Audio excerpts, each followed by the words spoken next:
AP cabinet సమావేశం కాసేపటి క్రితమే ముగుస్తుంది. దాదాపు 2.5 గంటల పాటు కొనసాగిన ఏపీ కేబినెట్ సమావేశంలో పలు కీలక అంశాలపై చర్చించి నిర్ణయాలు తీసుకున్నారు.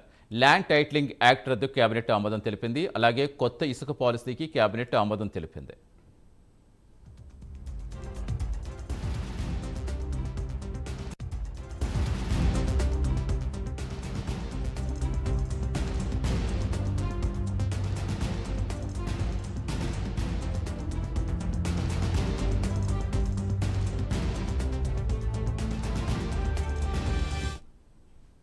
ఏపీ కేబినెట్ సమావేశం ముగిసింది. దాదాపు 2.5 గంటల పాటు కొనసాగిన ఏపీ కేబినెట్ సమావేశంలో పలు కీలక అంశాలపై చర్చించి నిర్ణయాలు తీసుకున్నారు. పూర్తి సమాచారం ఇచ్చేందుకు మా కరెస్పాండెంట్ రవికృష్ణ జరుగుతున్నారు. రవికృష్ణ, ఇంకా ఏపీ కేబినెట్ వేటికి ఆమోదం తెలిపింది? అంటే సతీష్, దగ్గర కూడా 3 గంటల పాటు ఏపీ కేబినెట్ సమావేశం జరిగింది. దీంట్లో పలు కీలక అంశాలు ఏవైతే ఉన్నాయో వాటినన్నింటినీ కూడా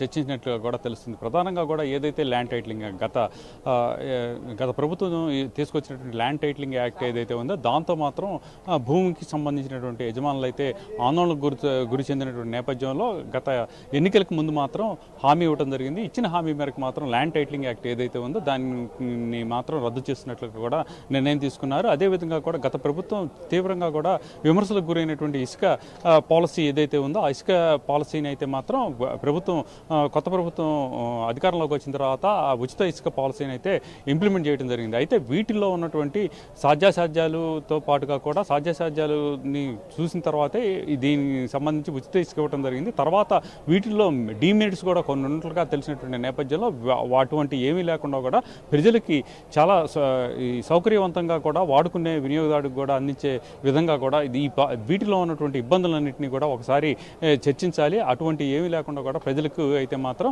ఈ ఉచిత ఇసుక అనేది మాత్రం అందించే ఏర్పాటు చేయాలి అని దాని మీద చర్చ అయితే జరిగింది. అదేవిధంగా కూడా పౌర సరఫరాల శాఖ నుంచి కూడా కొన్ని రుణాలు ప్రజలకు అందించే విధంగా కూడా చర్యలు తీసుకోవాలని అయితే చర్చ నడిచింది. అంటే పౌర సరఫరాల శాఖ డైరెక్ట్గా ఇవ్వకపోయినప్పటికీ కూడా అక్కడ బ్యాంకు ఏదైతే ఉన్నారో బ్యాంకర్స్తో మాట్లాడి బ్యాంకుకి సంబంధించి గ్యారంటీగా పౌర సరఫరాల శాఖ ఉండి వాళ్ళకి అడిగినటువంటి ప్రజలు ఎవరైతే ఉన్నారో వాళ్ళకి రుణాలు అందించే విధంగా, అంటే బ్యాంకుల ద్వారా రుణాలు అందించే విధంగా కూడా చర్యలు తీసుకుంటే బాగుంటుందని చర్చ నడిచినట్టు తెలుస్తుంది.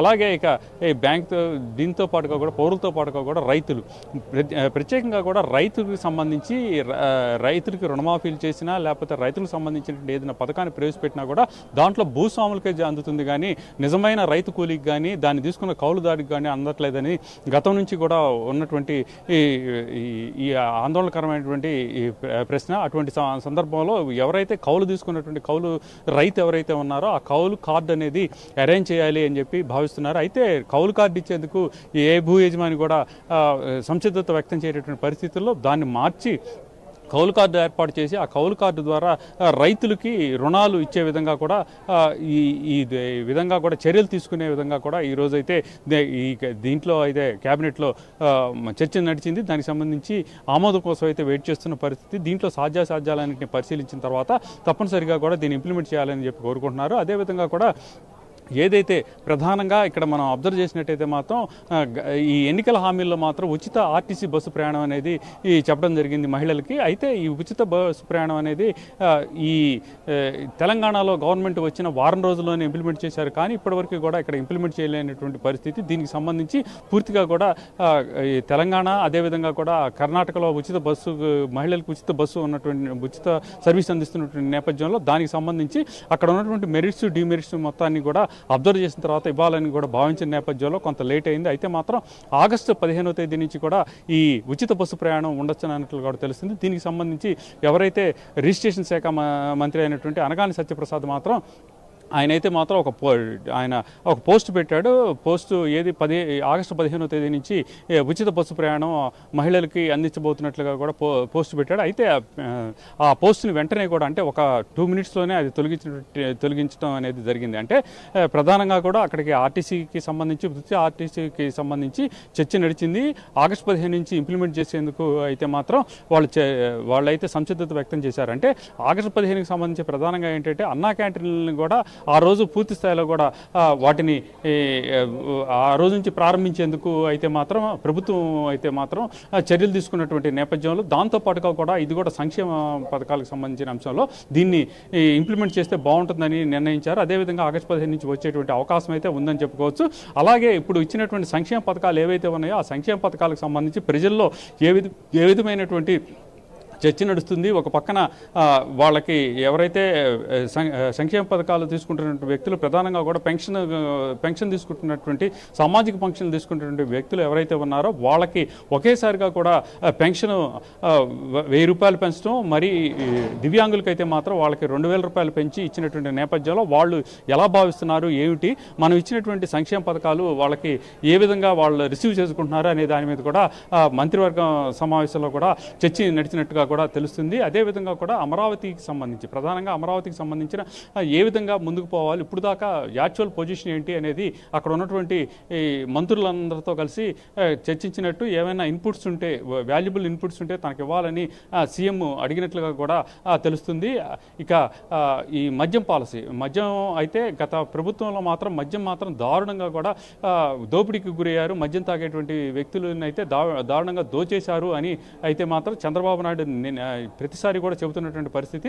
నాణ్యత లేని పిచ్చి మద్యాన్ని తీసుకొచ్చారు. అదేవిధంగా కూడా జే బ్రాండ్స్ అంటూ కూడా వాళ్ళు ఆరోపణలు చేశారు. అటువంటి మద్యానికి సంబంధించిన పాలసీ ఏవైతే ఉందో ఆ పాలసీని కూడా ఏ విధంగా డెవలప్ చేయాలి, గతంలో ఉన్నటువంటి పాలసీని ఇంప్లిమెంట్ చేయాలా, లేకపోతే ఇది ప్రైవేట్గా ఈ వైన్ షాపులని ఇవ్వాలా అనే దాని మీద కూడా చర్చించినట్లుగా కూడా తెలుస్తుంది. ఏది ఏమైనప్పటికీ కూడా 22వ తేదీన అసెంబ్లీ సమావేశాలు జరిగే పరిస్థితి ఉన్నటువంటి నేపథ్యంలో ఓట్ ఆన్ అకౌంట్ బడ్జెట్ని పెట్టాలని భావించారు. ఓట్ ఆన్ అకౌంట్ బడ్జెట్ని కనుక ప్రవేశపెడితే 2 నెలల పాటు దీనికి సంబంధించిన ఖర్చులకు సంబంధించిన అంశాల్లో మాత్రం ప్రభుత్వానికి సంబంధించి వెసులుబాటు అనేది వచ్చేటువంటి నేపథ్యం.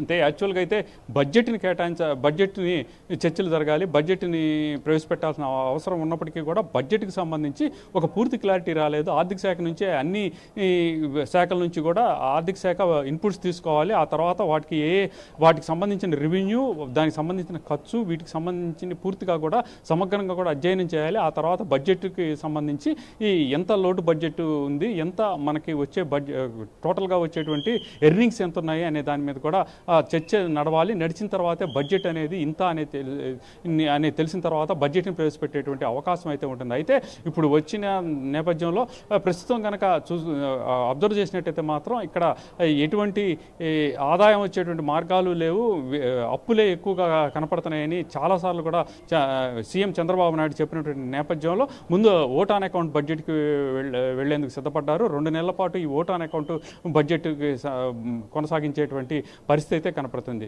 ప్రజెంట్ ఈరోజు చంద్రబాబు నాయుడు 4 గంటల తర్వాత ఆయన ఢిల్లీ వెళ్తారు. ఢిల్లీ వెళ్ళిన తర్వాత అక్కడ ప్రధానమైనటువంటి పిఎంను కూడా కలిసేటువంటి అవకాశం ఉంది. అదేవిధంగా కూడా ఆర్థిక శాఖ మంత్రి అయినటువంటి నిర్మలా సీతారామన్ కలుస్తారు. ఆ తర్వాత అక్కడ కలిసిన తర్వాత దీనికి సంబంధించి ప్రధానంగా కూడా తెలంగాణ ప్రభుత్వంతో ఉన్నటువంటి డిస్ప్యూట్స్ ఏవైతే ఉన్నాయో వాటి మీద కూడా ఆయన చర్చించేటువంటి అవకాశం ఉన్నది. వాటన్నిటికీ సంబంధించి ప్రధానంగా బడ్జెట్కి సంబంధించిన అంశంలో ఏపీకి ప్రథమ ప్రాధాన్యత ఇవ్వాలి, నిధులను కూడా ఎక్కువగా కేటాయించాలి. ఇక్కడ ఉన్నటువంటి పరిస్థితి ఇప్పటికే ఆర్థిక విధ్వంసం జరిగింది కాబట్టి కేంద్రమే ఆదుకోవాలి అని ఆయన అడిగే పరిస్థితి అయితే ఉంటుందన్నట్లుగా కూడా తెలుస్తుంది. ఆయన టూర్ను గురించి కూడా ఈ సమావేశంలో కేబినెట్ సమావేశంలో చర్చించినట్లుగా కూడా తెలుస్తుంది. Right, thank you Ravikrishna.